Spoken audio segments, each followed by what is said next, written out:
She screamed at him, threw her bags at his chest, and told everyone that men like him existed only to serve people like her. 24 hours later, she was begging for forgiveness from the man who now controlled her company's future. This is the most shocking story of pride, humility, and the moment when someone's true character gets exposed in the most dramatic way possible. You'll witness a complete transformation that proves respect is the most powerful currency in the world. Hit that subscribe button, because what you're about to experience will change how you see every interaction and remind you that kindness and humility always triumph over arrogance. It's a humid Tuesday morning at Kotoka International Airport in Accra, Ghana. The terminal buzzes with travelers rushing to catch flights to London, Paris, Dubai, and Johannesburg. Among the chaos, one man moves with quiet dignity through the security checkpoint, his uniform pressed crisp despite the early hour. Meet Officer Joseph Kwame, a 58-year-old airport security guard who has worked at Kotoka International for over 30 years. Joseph is the kind of man who knows every corner of the airport, every staff member's name, and every passenger's story just by watching them walk through his checkpoint. His colleagues respect him. Regular travelers greet him warmly. But to the wealthy elite who pass through first-class security, he might as well be invisible.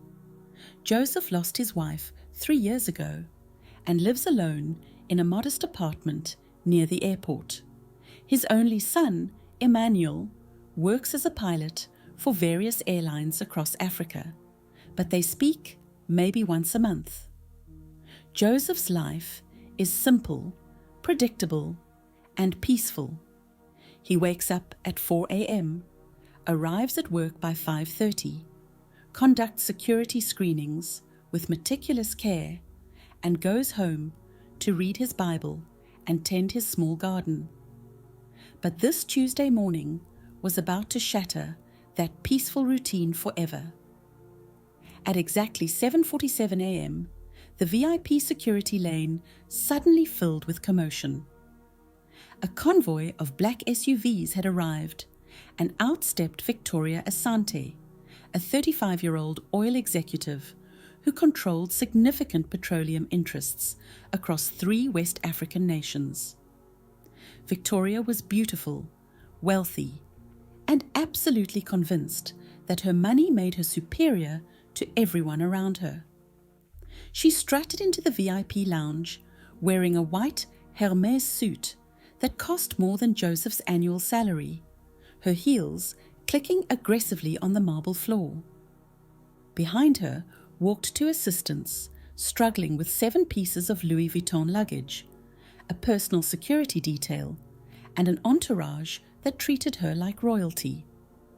"Move these people out of my way," Victoria commanded as she approached Joseph's security checkpoint. "I have a 9 a.m. flight to Lagos, and I will not be delayed by your procedures." Joseph, with the patience he had perfected over 3 decades, smiled politely. "Good morning, madam. Welcome to Kotoka International. I'll need to conduct a standard security screening. It will only take a few minutes." Victoria's eyes flashed with fury. "Standard screening? Do you know who I am?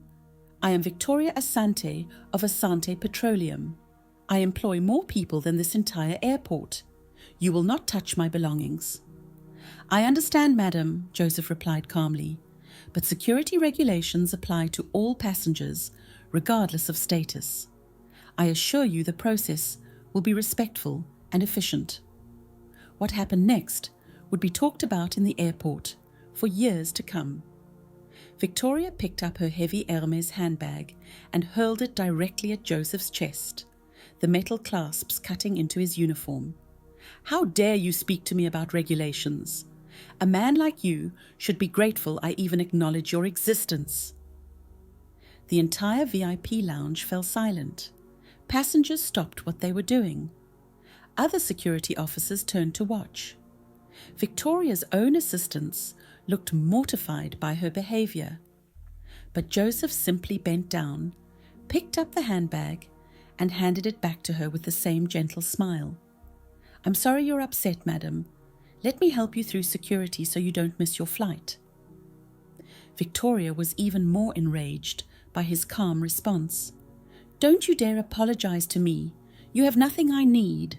Look at you. Old, poor, probably uneducated. Men like you exist to serve people like me.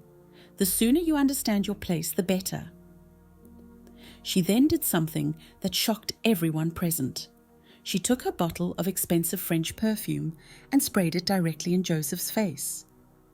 "Maybe this will help you remember to stay in your lane." Joseph stood there, perfume dripping from his face and uniform, but he never lost his composure. He simply wiped his eyes with a tissue and said quietly, "I'll process your security screening now, madam." The humiliation was complete.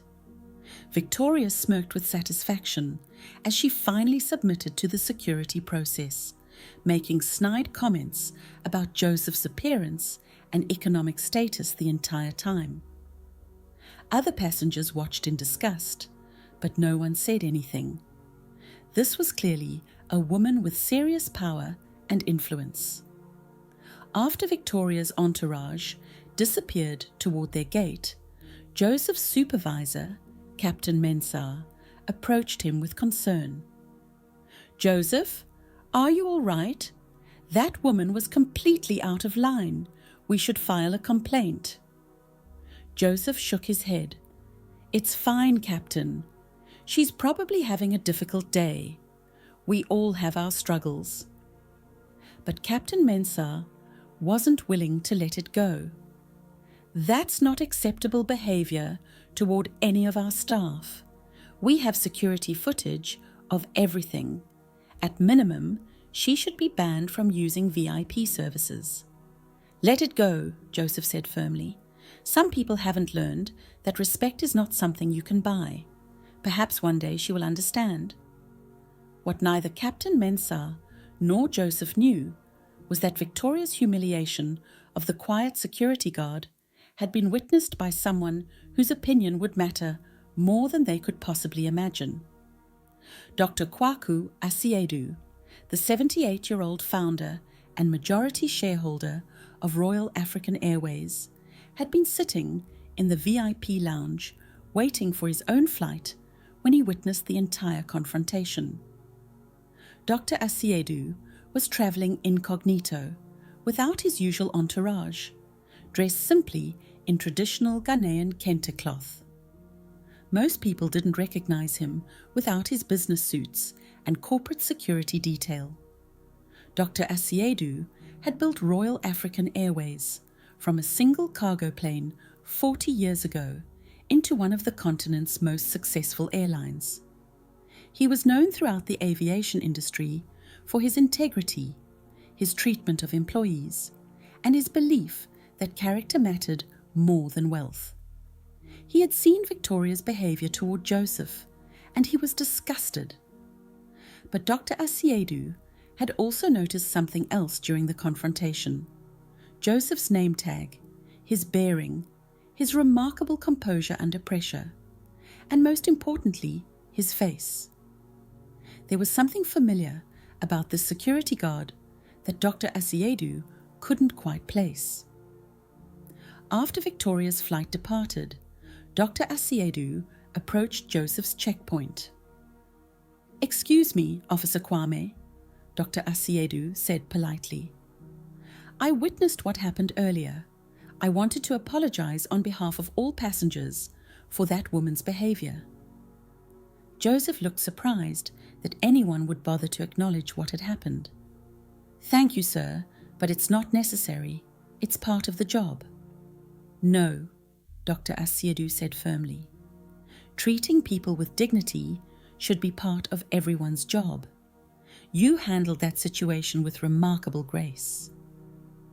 As they spoke, Dr. Asiedu studied Joseph's face more carefully. There was definitely something familiar about him, but he couldn't quite place it. "Have we met before?" Dr. Asiedu asked. "You seem familiar to me." Joseph shook his head. I don't believe so, sir. I've worked here for 30 years, so perhaps you've seen me in passing. Dr. Asiedu was about to continue the conversation when his phone rang. His own flight was boarding.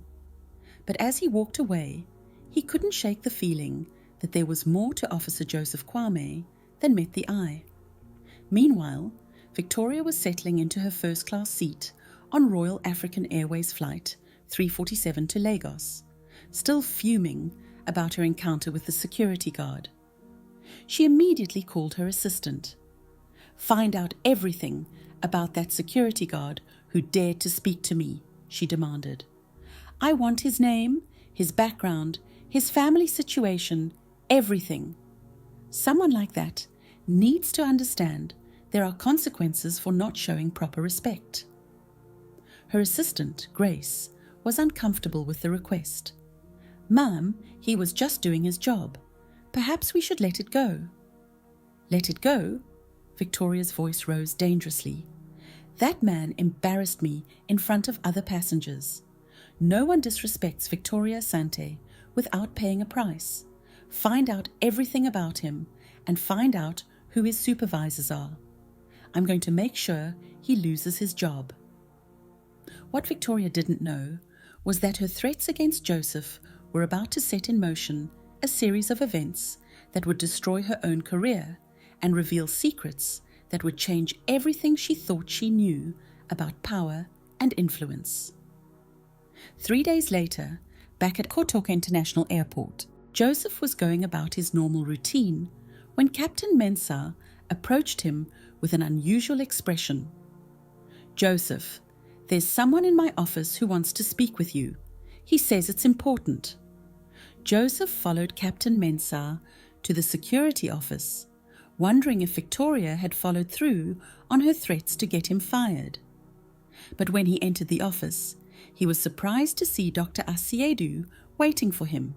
Officer Kwame, Dr. Asiedu said, standing to shake his hand. Thank you for meeting with me. I hope you don't mind, but I've been doing some research since our conversation the other day. Joseph was confused. Research, sir? Dr. Asiedu smiled. I couldn't shake the feeling that we had met before, so I asked some questions, did some investigating. Tell me, is your full name Joseph Kwame Asiedu? Joseph's eyes widened in shock. Yes, sir. How did you know my middle name? And your father's name was Samuel Asiedu? Yes, sir, but he died when I was very young. I barely remember him. Dr. Asiedu's eyes filled with tears. Joseph, my boy, your father was my younger brother. The office fell completely silent. Captain Mensah looked back and forth between the two men in confusion. I don't understand, Joseph said slowly. Dr. Asiedu sat down heavily. When you were 5 years old, your father brought you to visit me in East Legon. You probably don't remember because you were so young. Your father and I had a falling out over business matters. Stupid pride on both sides. We stopped speaking to each other. Joseph's legs felt weak. You're my uncle. When your father died, I tried to find you and your mother, but you had moved. I searched for years, but never found you. I thought perhaps you had left Ghana. Dr. Asiedu was crying now. Joseph, you are my only living relative, my only family. The revelation was overwhelming. Joseph had grown up believing he had no family left in the world. His mother had died when he was 20, and he had no knowledge of any relatives on his father's side. Uncle, Joseph said softly, testing the word. Is it really you? Dr. Asiedu stood and embraced his nephew. My boy, I have been looking for you for over 30 years. Captain Mensah, witnessing this emotional reunion, quietly left the office to give them privacy. As the two men talked, Catching up on decades of lost time, Dr. Asiedu learned about Joseph's life, his struggles to get an education after his father died, his wife's death from cancer, his son Emmanuel, who rarely called, his simple life working at the airport. Joseph, Dr. Asiedu said finally, "You must let me help you. Your family. You should never have had to struggle like this." But Joseph shook his head. "Uncle, I appreciate the offer, but I've built a good life here. I have dignity in my work. I have friends. I have peace." Dr. Asiedu was amazed by his nephew's contentment. Here was a man who had every right to be bitter about the hand life had dealt him, but instead radiated quiet joy and satisfaction. "At least let me help with Emmanuel," Dr. Asiedu insisted. "If he's a pilot, perhaps I can offer him better opportunities with Royal African Airways." Joseph smiled. "That would be wonderful. Emmanuel is very talented, but hasn't had the right opportunities." As they continued talking, Dr. Asiedu told Joseph about his business empire. Royal African Airways was just one part of it. He owned airports, aircraft maintenance companies, cargo services, and had investments across multiple industries. He was worth hundreds of millions of dollars, but had no children and no direct heirs. "Joseph," Dr. Asiedu said carefully, "I want you to know that as my only family, you are my heir. Everything I've built will belong to you someday." Joseph was stunned. "Uncle, I don't know anything about running businesses. I'm just a security guard." "Character matters more than education in business," Dr. Asiedu replied. "I've watched you handle that horrible woman the other day. I've spoken to your supervisors and colleagues. You are respected here because you treat everyone with dignity. That's the most important qualification for leadership." Over the following weeks, Dr. Asiedu began spending time with Joseph, teaching him about the family business. Joseph met the management teams, learned about airline operations, and slowly began to understand the scope of his uncle's empire. But Dr. Asiedu was careful not to change Joseph's life too dramatically, too quickly. Joseph continued working his security job because he enjoyed it and felt it kept him grounded. The only difference was that now he had family dinners with his uncle twice a week and had started learning about business management. Meanwhile, Emmanuel was thrilled to accept a pilot position with Royal African Airways, where he quickly impressed his supervisors with his skill and professionalism. For the first time in years, Joseph felt like he had a complete family again. But 3 months later, the peace of this family reunion was about to be shattered by Victoria Asante's return. Victoria's investigation into Joseph's background had taken months, but her hired private investigator had finally discovered something interesting. Joseph Kwame's uncle was Dr. Kwaku Asiedu, founder of Royal African Airways, the same airline Victoria used for all her business travel. Victoria was shocked. The humble security guard she had humiliated was connected to one of Africa's most powerful businessmen. This was either a huge problem or a massive opportunity. Victoria's first instinct was panic.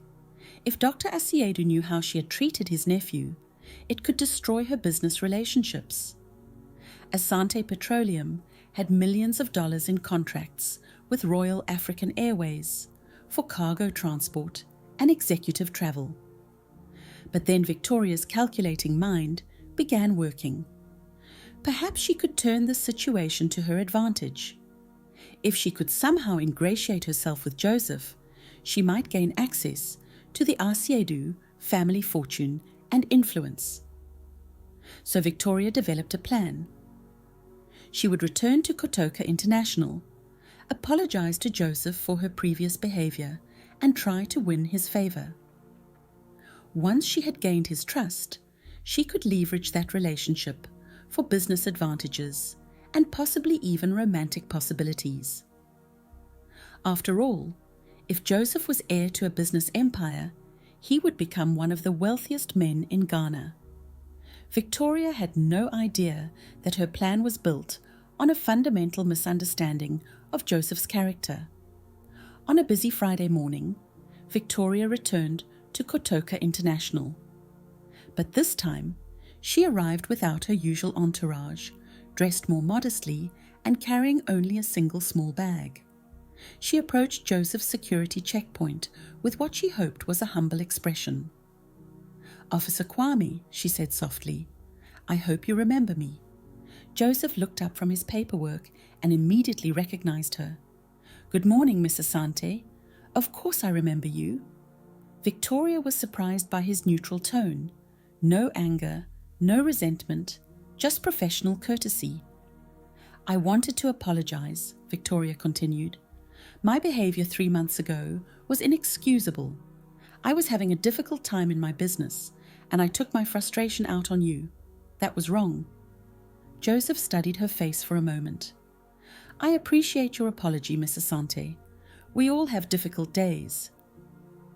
Victoria had expected him to be more receptive to her contrition. His calm acceptance threw her off balance. "I was hoping," Victoria pressed on, "that perhaps I could make it up to you somehow.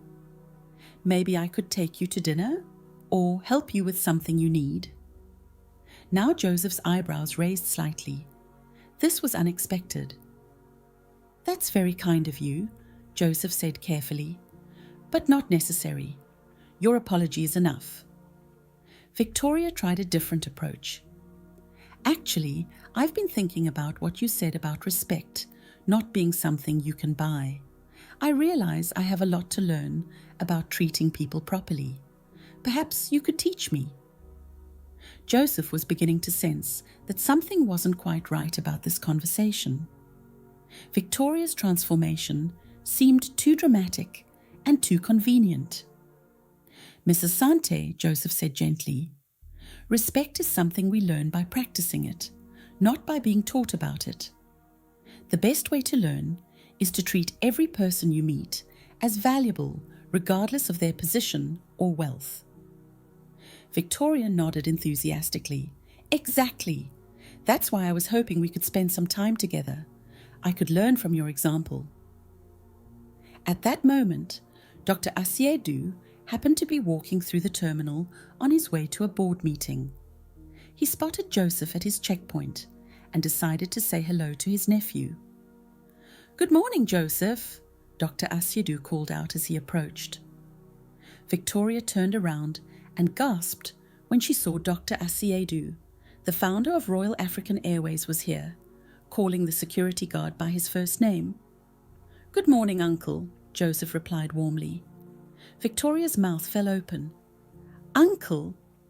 Dr. Asiedu noticed Victoria's shocked expression and immediately recognized her as the woman who had humiliated his nephew 3 months earlier.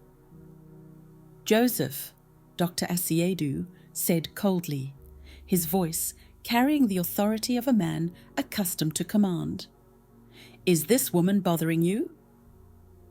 Victoria's face went pale as she realized that Dr. Asiedu not only knew about her previous behavior, but clearly disapproved of it. "Not at all, Uncle," Joseph replied. "Miss Asante was apologizing for our previous encounter." Dr. Asiedu's eyes never left Victoria's face. "How interesting, Miss Asante, isn't it, of Asante Petroleum?" Victoria nodded weakly, unable to find her voice. "I believe your company has several contracts with Royal African Airways," Dr. Asiedu continued. "Cargo transport, executive travel arrangements." "Yes, sir," Victoria managed to whisper. "I've been reviewing those contracts recently," Dr. Asiedu said casually, "wondering if we're working with companies that share our values regarding the treatment of people." The threat was subtle but unmistakable.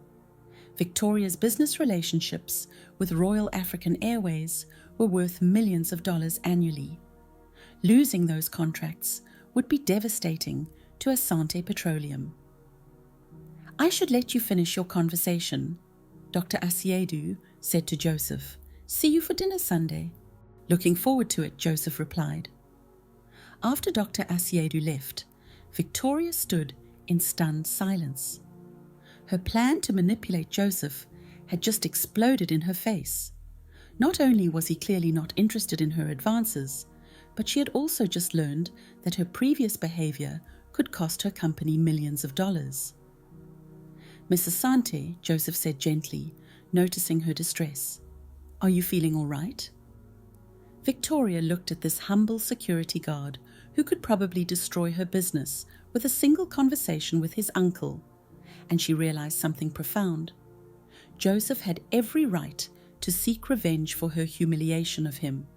He had the power to ruin her financially, but instead, he was showing concern for her well-being. For the first time in her adult life, Victoria felt genuine shame for her behavior. "Officer Kwame," she said quietly, "I owe you more than an apology. I owe you my respect, not because of your family connections, but because of who you are as a person." Joseph smiled. "Miss Asante, that's the first thing you've said that sounds completely genuine." Victoria felt tears forming in her eyes. "What can I do to make this right?" "Live differently," Joseph said simply. "Treat the next person you meet with dignity. And the one after that, and the one after that." Victoria nodded, wiping her eyes. "Will you forgive me?" "I forgave you months ago," Joseph replied. "The question is whether you can forgive yourself and choose to be better." As Victoria walked away from the security checkpoint, she felt something she hadn't experienced in years. Humility. For the first time, she understood that true respect couldn't be demanded or bought. It had to be earned through character. But Victoria's transformation, while real, was about to be tested in ways she never expected. 2 weeks later, Victoria returned to Kotoka International Airport for a legitimate business trip. She approached Joseph's checkpoint with genuine humility, waited patiently in line, and thanked him politely for his service. "Miss Asante," Joseph said with a smile, "you seem different." "I feel different," Victoria replied honestly. "I've been thinking about what you said about living differently. I've been trying to treat my employees and business partners with more respect." "How is that working out for you?" Joseph asked with genuine interest. "Better than I expected," Victoria admitted. "People seem more willing to work with me when I don't approach them with arrogance." Joseph nodded. "Humility is good business." As Victoria prepared to leave for her gate, she hesitated. "Officer Kwame, may I ask you a personal question?" "Of course." "Do you think people can really change? Or are we stuck being who we've always been?" Joseph considered the question carefully. "I believe people can change, but only if they truly want to. Change is hard work, and it requires admitting that the way you've been living isn't working." Victoria nodded thoughtfully. "Thank you. That gives me hope." After Victoria left, Joseph reflected on their conversation. He had seen genuine remorse in her eyes, and her behavior suggested real change. But he also knew that lasting transformation took time and consistent choices. What Joseph didn't know was that Victoria's efforts to change were about to be severely tested. Marcus Okoye, Victoria's business rival and head of competing oil company Niger Delta Petroleum, had heard rumors about Victoria's new, humble approach to business. Marcus saw this as weakness and an opportunity to destroy her professionally. Marcus had been trying to steal Asante Petroleum's contracts with Royal African Airways for years. Now he developed a plan to use Victoria's past behavior against her. Marcus hired the same private investigator Victoria had used to research Joseph.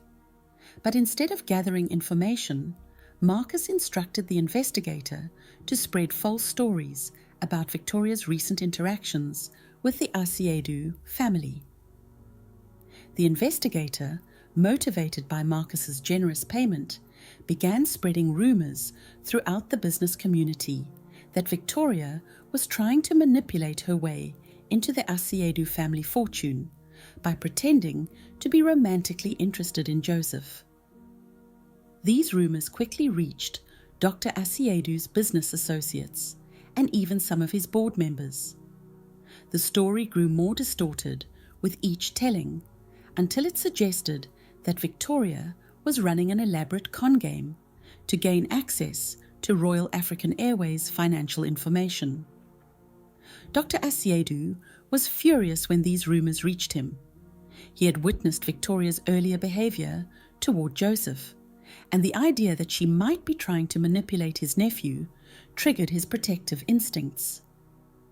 Without speaking to Joseph about the rumors, Dr. Asiedu made a decision that would have far-reaching consequences. He instructed his legal team to terminate all of Asante Petroleum's contracts with Royal African Airways, effective immediately. The cancellation notice reached Victoria's office on a Wednesday morning. Reading it, Victoria felt her world collapse. The lost contracts would cost her company over $20 million annually and could force her into bankruptcy. But what hurt most was the realization that after all her efforts to change, she was still being judged by her past behavior.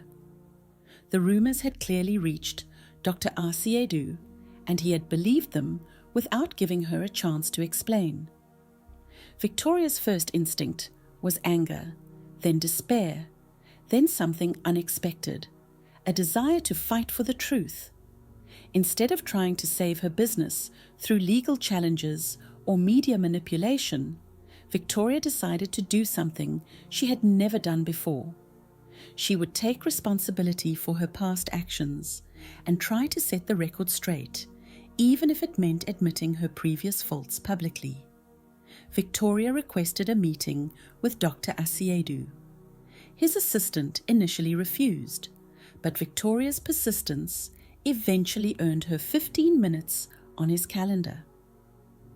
Walking into Dr. Asiedu's office, Victoria felt intimidated by the man's obvious power and influence, but she also felt a clarity of purpose she had never experienced before. "Dr. Asiedu," Victoria began, "I know you've heard rumors about my intentions regarding your nephew. I want to tell you the truth." Dr. Asiedu's expression was cold. "Miss Asante, I've heard quite enough about your manipulative schemes." "Sir, I did initially approach your nephew with selfish motives," Victoria admitted. "When I learned he was your family, I saw an opportunity for business advantage." Dr. Asiedu's frown deepened. Victoria's honesty was not what he had expected. "But," Victoria continued, "what I found when I actually spoke with Officer Kwame was something I wasn't prepared for. He showed me genuine forgiveness for behavior that was inexcusable. He treated me with dignity even after I had humiliated him publicly." "What's your point?" Dr. Asiedu asked curtly. "My point is that your nephew taught me something about character that I had never understood before. I realized that I wanted to change, not to gain business advantages, but because I didn't like who I had become." Victoria took a deep breath. "The rumors about me are partially true. I did initially have selfish motives, but I never acted on them. Officer Kwame's example showed me a better way to live." Dr. Asiedu studied Victoria's face carefully. Her words sounded sincere, but he had been betrayed by business partners before. "Even if I believe you," Dr. Asiedu said, Your past behavior toward my nephew was unforgivable. You're absolutely right, Victoria agreed. I don't deserve forgiveness, but I'm asking for the chance to prove that people can change. At that moment, Joseph knocked on Dr. Asiedu's office door. He had heard about the contract cancellations and wanted to understand what was happening. "Uncle," Joseph said as he entered, "may I speak with you about Miss Asante's contracts?" Dr. Asiedu was surprised. "Joseph, you know about this?" "Captain Mensah mentioned that rumors were spreading about Miss Asante and our family. I wanted to set the record straight." Joseph turned to Victoria. "Miss Asante, would you excuse us for a moment?" After Victoria left the office, Joseph sat down across from his uncle. "Uncle, I know Miss Asante treated me badly 3 months ago, but I've seen genuine change in her behavior recently. I believe her transformation is real." Dr. Asiedu was skeptical. "Joseph, you're too trusting. This woman humiliated you publicly. Now she's trying to manipulate her way into our family's business." "Actually," Joseph said quietly, "I don't think that's true. Miss Asante has had multiple opportunities to pursue a relationship with me or to ask for business favors. She's done neither." Joseph told his uncle about Victoria's recent visits to the airport, her obvious efforts to treat people with more respect, and her questions about personal change and forgiveness. "She's learning, Uncle. Isn't that what grace is about? Giving people the chance to become better than they were." Dr. Asiedu was moved by his nephew's compassion, but he was still cautious. "What if you're wrong? What if this is all an elaborate manipulation?" "Then I'll deal with the consequences," Joseph replied. "But I'd rather risk being fooled by someone who's genuinely trying to change than destroy someone who's making real progress." Dr. Asiedu looked at his nephew with new admiration. Joseph's capacity for forgiveness and his ability to see the best in people reminded Dr. Asiedu of Joseph's father, his younger brother, whom he had lost to pride and stubbornness. "All right," Dr. Asiedu said finally. "I'll give Miss Asante another chance, but the contracts remain cancelled for now. She'll have to prove herself through actions, not words." When Victoria was called back into the office, Dr. Asiedu explained his decision. "Miss Asante, my nephew has spoken on your behalf. I'm willing to reconsider the contract cancellations, but only if you can demonstrate genuine change over the next 6 months." Victoria felt a mixture of relief and determination. "What would I need to do?" "Show us that your transformation is real," Dr. Asiedu replied. "Treat all people with dignity, not just those who can benefit your business. Make amends for your past behavior. Prove that you've learned from your mistakes." Victoria nodded. "I understand. Thank you for giving me this opportunity." As Victoria left the office, she felt something she hadn't experienced in years: hope mixed with accountability. She had a chance to rebuild, but it would require sustained effort and genuine change. Over the following months, Victoria threw herself into transforming not just her behavior, but her entire approach to business and relationships. She started by apologizing personally to every employee she had mistreated over the years. She implemented new policies at Asante Petroleum that emphasized respect and dignity for all workers. She began paying fair wages and providing better benefits. Victoria also started volunteering at a local orphanage, serving meals and helping with educational programs. This work connected her with people who had nothing to offer her financially, but who enriched her life in ways she had never expected. Most importantly, Victoria began developing genuine friendships based on mutual respect, rather than business advantage. She discovered that she actually enjoyed people's company when she wasn't trying to manipulate or impress them. Joseph watched Victoria's transformation with quiet satisfaction. He had seen the pain in her eyes when she first apologized, and he recognized the hard work involved in changing deeply ingrained patterns of behavior. Dr. Asiedu was more skeptical, but even he began to notice reports of Victoria's changed behavior from various business contacts and community organizations. 6 months later, Dr. Asiedu invited Victoria to his office to discuss the status of her contracts. "Miss Asante," Dr. Asiedu began, "I've been observing your behavior over the past months. I've spoken with your employees, your business partners, and community leaders who work with your volunteer programs." Victoria sat quietly, unsure what verdict she was about to receive. "I have to admit," Dr. Asiedu continued, "the reports of your transformation appear to be genuine. People who had negative experiences with you in the past have told me about your personal apologies and changed behavior." Victoria felt tears forming in her eyes. "Dr. Asiedu, I want you to know that these changes weren't motivated by getting my contracts back. I discovered that I genuinely prefer living this way." Dr. Asiedu smiled for the first time since their conversation began. "That's exactly what I was hoping to hear." He slid a contract across the desk. "Royal African Airways would like to restore our business relationship with Asante Petroleum. But more than that, we'd like to expand it. Your company's new approach to employee relations and community involvement aligns with our values." Victoria stared at the contract in amazement. Not only were her original contracts being restored, but the new agreement was worth significantly more than her previous arrangements. "Dr. Asiedu, I don't know what to say." "Say you'll continue being the person you've become," Dr. Asiedu replied. "That's worth more to me than any business deal." As Victoria left Dr. Asiedu's office, she stopped by the security checkpoint to thank Joseph.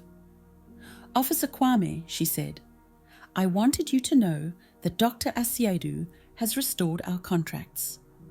Joseph smiled warmly. "Congratulations, Miss Asante. You've worked hard to earn this." "I couldn't have done it without your example," Victoria replied.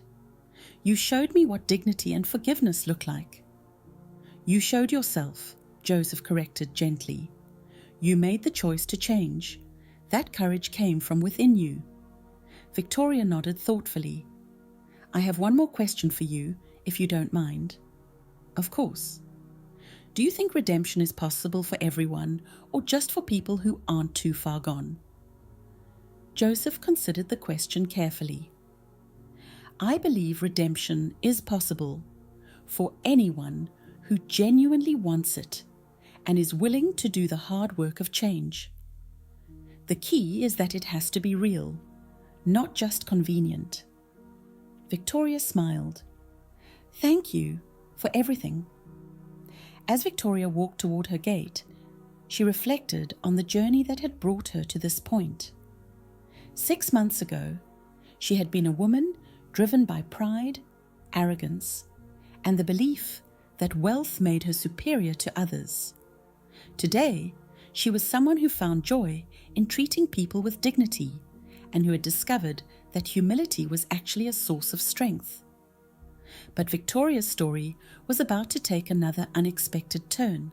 Marcus Okoye, the business rival who had spread the false rumors about Victoria, was furious to learn that her contracts with Royal African Airways had been restored and expanded. His plan to destroy her had not only failed, but had actually resulted in her business becoming stronger. Marcus decided to escalate his efforts to ruin Victoria. If spreading rumors didn't work, he would try more direct methods. Marcus hired a team of corporate spies to infiltrate Asante Petroleum and steal proprietary information about Victoria's oil exploration projects. His plan was to use this information to undercut her bids on major contracts and gradually drive her company into bankruptcy. But Marcus had underestimated how much Victoria's company culture had changed. Her employees, who had previously been motivated primarily by fear and money, were now genuinely loyal to Victoria because of her transformed leadership style. When Marcus's spies attempted to recruit inside sources within Asante Petroleum, they found employees who were unwilling to betray Victoria. Word of the attempted infiltration quickly reached Victoria's security team, and from there to Victoria herself. Victoria faced a choice. She could use her own intelligence network to retaliate against Marcus, potentially destroying his business.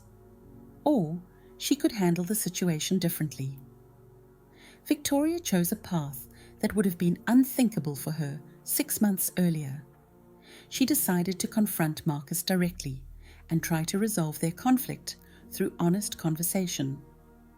Victoria requested a meeting with Marcus at a neutral location. Marcus agreed, expecting Victoria to offer him some kind of business deal in exchange for ending his attacks on her company. "Marcus," Victoria began when they met, "I know you've been spreading rumors about me and attempting to infiltrate my company." Marcus was surprised by her directness, but tried to maintain his composure. "I don't know what you're talking about." "We have evidence," Victoria replied calmly. "But I'm not here to threaten you or demand an apology. I'm here to ask you why you're doing this." Marcus was thrown off balance by Victoria's approach. He had expected anger, threats, or attempts at negotiation. He hadn't expected genuine curiosity about his motivations. "You want to know why?" Marcus said, his frustration boiling over. "Because you've had every advantage handed to you: wealthy family, elite education, business connections. Some of us had to fight for everything we achieved." Victoria listened carefully. "You're right that I had advantages, but I also made choices that hurt people and damaged relationships. I'm trying to do better now." "This humble act doesn't fool me," Marcus replied. "People like you don't really change. You're just better at hiding your true nature." Victoria felt a pang of sadness, not for Marcus's attack on her character, but for the pain and cynicism that clearly drove his actions. "Marcus, what would it take for you to believe that people can genuinely change?" The question caught Marcus completely off guard. No one had ever asked him that before. I don't know," Marcus admitted. "I've been betrayed too many times by people who claimed they were different." Victoria nodded. "I understand. I used to be one of those people who claimed to be better than I was. But I've learned that real change requires admitting your faults and doing the hard work of becoming better." "Why are you telling me this?" Marcus asked suspiciously. "Because I think you and I have more in common than either of us realized," Victoria replied. "We're both driven people who've made mistakes. The difference is that I've had the benefit of people who showed me grace when I didn't deserve it." For the first time in their conversation, Marcus looked uncertain rather than hostile. "What are you proposing?" he asked. "I'm proposing that we end this destructive competition and find ways to work together instead of against each other," Victoria said. "There's enough business in this region for both our companies to succeed." Marcus was silent for a long moment. Victoria's offer was genuine, and he could sense that her transformation was real. But years of competitive instincts and defensive behavior made it difficult for him to trust. "How do I know this isn't another manipulation?" Marcus asked. "You don't," Victoria admitted. "Trust has to be built over time through consistent actions. All I can offer is my commitment to treat you with the same respect I'd want for myself." Marcus stared at Victoria, trying to detect any signs of deception. What he saw instead was a woman who seemed genuinely at peace with herself and genuinely interested in his well-being. "If I agree to this," Marcus said slowly, "what would that look like practically?" Victoria smiled. "It would look like two businesses that compete fairly, share information when it benefits the industry, and support each other when one of us faces difficulties." Over the following hour, Victoria and Marcus had the most honest conversation either of them had experienced in years. Marcus shared his frustrations about feeling excluded from the elite business networks that Victoria had access to. Victoria acknowledged her past arrogance and explained how she had learned to value relationships over dominance. By the end of their meeting, they had agreed to a trial period of cooperation. Marcus would end his attempts to undermine Victoria's business, and Victoria would help Marcus gain access to some of the industry associations and networking opportunities he had been excluded from. 3 months later, the partnership between Asante Petroleum and Niger Delta Petroleum had become a model for collaborative competition in the West African oil industry. Both companies were more profitable, their employees were happier, and they had jointly funded several community development projects. Marcus had also begun his own journey of personal transformation, inspired by Victoria's example and supported by her mentorship. "You know," Marcus said to Victoria during one of their monthly strategy meetings, 6 months ago I would have said this kind of partnership was impossible." Victoria smiled. 6 months ago, I would have agreed with you, but I've learned that impossible things become possible when people choose to trust each other." "What changed your mind about trust?" Marcus asked.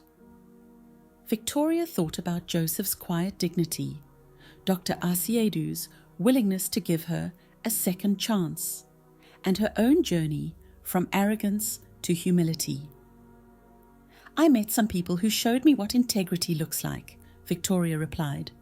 "They taught me that trust isn't naive, it's brave." As their businesses continued to grow and their partnership deepened, both Victoria and Marcus discovered that success built on mutual respect was more satisfying than victories achieved through manipulation or destruction. But the most important transformation in Victoria's life was still to come. 1 year after her initial confrontation with Joseph at the airport, Victoria was traveling through Kotoka International when she noticed something unusual. Joseph wasn't at his security checkpoint. Victoria asked Captain Mensah about Joseph's absence and learned that he had taken a leave of absence to care for his son Emmanuel, who had been injured in a small aircraft accident while flying for Royal African Airways. Victoria felt a deep concern for the man who had shown her such grace during her worst moments. She asked for Joseph's contact information so she could offer her help. When Victoria visited Joseph at his home, she found him caring for Emmanuel with the same quiet dignity he brought to his work. Emmanuel's injuries weren't life-threatening, but he would need months of physical therapy and couldn't work during his recovery. "Officer Kwame," Victoria said, "I heard about Emmanuel's accident. Is there anything I can do to help?" Joseph was touched by Victoria's concern. "Thank you for coming, Miss Asante. That's very kind of you." Victoria looked around Joseph's modest home and made a decision that would have been unthinkable for her a year earlier. "I'd like to cover Emmanuel's medical expenses and physical therapy costs," Victoria offered. "I know you have insurance, but I want to make sure he gets the best possible care." Joseph was surprised. "Miss Asante, that's incredibly generous, but I couldn't accept such a gift." "It's not a gift," Victoria replied. "It's gratitude. You changed my life by showing me what real character looks like. This is a small way of saying thank you." Emmanuel, listening from his bed in the next room, called out, "Papa, let her help. She's trying to do something good." Over the following weeks, Victoria not only covered Emmanuel's medical expenses, but also arranged for him to receive care from the best physical therapists in the region. She visited regularly, bringing books, meals, and encouragement. During these visits, Victoria got to know Joseph and Emmanuel as people, rather than just as a security guard and a pilot. She learned about Joseph's love of gardening, his knowledge of African history, and his deep faith. She discovered that Emmanuel was working on his commercial pilot's license and dreamed of starting his own cargo airline someday. "Emmanuel," Victoria said during one visit, "when you're recovered, I'd like to discuss a business opportunity with you." Emmanuel was intrigued. "What kind of opportunity?" "Asante Petroleum needs reliable cargo transport for our equipment and supplies. Instead of working for someone else's airline, what if you started your own company and we became your first major client?" Emmanuel's eyes lit up. "Are you serious?" "Completely serious," Victoria replied. "You'd have the freedom to build the kind of company you want, and I'd have a cargo partner I trust." Joseph watched this conversation with amazement. Victoria was offering his son the opportunity of a lifetime. But more importantly, she was doing it because she genuinely wanted to help Emmanuel achieve his dreams. 6 months later, Emmanuel had fully recovered from his injuries and launched Kwame Air Cargo with Victoria as his primary client and Dr. Asiedu as his mentor. The business was immediately successful, and Emmanuel's reputation for reliability and professionalism quickly attracted other customers. Joseph returned to his security job at Kotoka International, but now his daily work was enriched by the knowledge that his son was building something meaningful and that he had played a role in Victoria's transformation. Dr. Asiedu, watching his nephew's continued influence on the people around him, made a decision that would surprise everyone. "Joseph," Dr. Asiedu said during one of their family dinners, "I've been thinking about the future of Royal African Airways." "What about it, Uncle?" "I'm getting older, and I want to make sure the company continues to reflect the values that built it. I've decided to step down as CEO and promote someone who embodies those values." Joseph assumed his uncle was talking about one of the existing executives. "That sounds wise. Who are you considering?" Dr. Asiedu smiled. "You." Joseph nearly choked on his food. "Me, Uncle? I'm a security guard. I don't know anything about running an airline." "You know the most important thing about running any business," Dr. Asiedu replied. "You know how to treat people with dignity and earn their respect. Everything else can be learned." "But I've never even been to business school," Joseph protested. "Neither had I when I started Royal African Airways," Dr. Asiedu pointed out. "What matters is character, vision, and the ability to inspire others. You have all of those qualities." Over the following year, Dr. Asiedu gradually transitioned leadership responsibilities to Joseph while serving as his mentor and advisor. Joseph's approach to management was exactly what Dr. Asiedu had expected: humble, respectful, and focused on bringing out the best in others.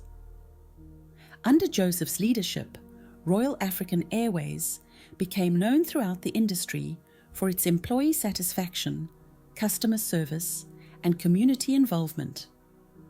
The company's profits increased, but more importantly, it became a place where people were proud to work. Victoria watched Joseph's rise to leadership with deep admiration. The man who had shown her grace when she least deserved it was now proving that character truly was the foundation of effective leadership. 2 years after their first encounter at the security checkpoint, Victoria attended the official ceremony marking Joseph's appointment as CEO of Royal African Airways. As she watched him speak about the company's commitment to dignity and respect for all people, she reflected on the journey that had brought them both to this moment. "Ladies and gentlemen," Joseph said to the assembled crowd of employees, customers, and business leaders, "success in business isn't just about profits or market share. It's about creating an environment where everyone can thrive and contribute their best efforts." Joseph's eyes found Victoria in the audience, and he smiled. "We all make mistakes, but we also all have the capacity to learn, grow, and become better than we were. That's the foundation of any sustainable success." After the ceremony, Victoria approached Joseph to congratulate him. "CEO Kwame," she said with a smile, "congratulations on your new position." Joseph laughed. "It's still strange hearing that title, but thank you, Miss Asante." "I wanted you to know," Victoria said seriously, "that watching your leadership over the past year has taught me as much about business as it has about character." "How so?" Joseph asked. "You've shown me that the best leaders don't demand respect. They earn it by giving it to others first. That's revolutionized how I approach my own company." Joseph nodded. "We're all still learning, aren't we?" "Always," Victoria agreed. "But I'm grateful to be learning from people like you." As Victoria prepared to leave the reception, Joseph called out to her, "Miss Asante, would you be interested in serving on Royal African Airways Board of Directors? We could use someone with your business experience and your commitment to treating people with dignity." Victoria was honored by the invitation. "I'd be delighted to serve." And so, the woman who had once thrown luggage at a humble security guard became a trusted advisor to that same man as he led one of Africa's most successful airlines. Their relationship had evolved from conflict to transformation to mutual respect to professional collaboration. 5 years after their first encounter, Joseph and Victoria often reflected on how much their lives had changed. Joseph had discovered that he could be an effective leader while remaining true to his values of humility and respect. Victoria had learned that true success came from lifting others up rather than putting them down. Emmanuel's cargo airline had grown into a regional success story, and he had married a wonderful woman who shared his commitment to family and community. Dr. Asiedu had retired to write his memoirs and spend time with his great-grandchildren. Marcus had become one of Victoria's closest friends and business partners, and their joint ventures had created hundreds of jobs throughout West Africa. But perhaps the most significant change was in the culture of respect and dignity that had spread through their various organizations and into the broader business community. Other companies began adopting similar approaches to leadership and employee relations.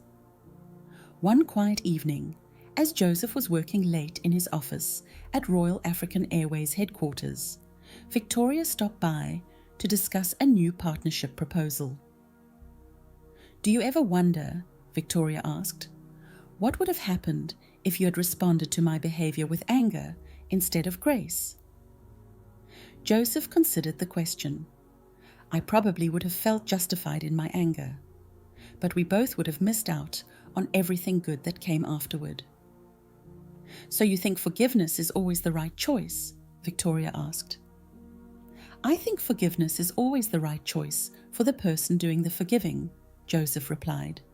"It frees you from carrying around bitterness and opens up possibilities for growth and healing." Victoria nodded thoughtfully. "You know, I've been thinking about writing a book about leadership and transformation.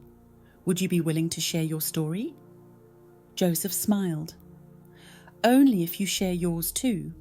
People need to know that change is possible, even when it seems impossible." "Deal," Victoria said, extending her hand.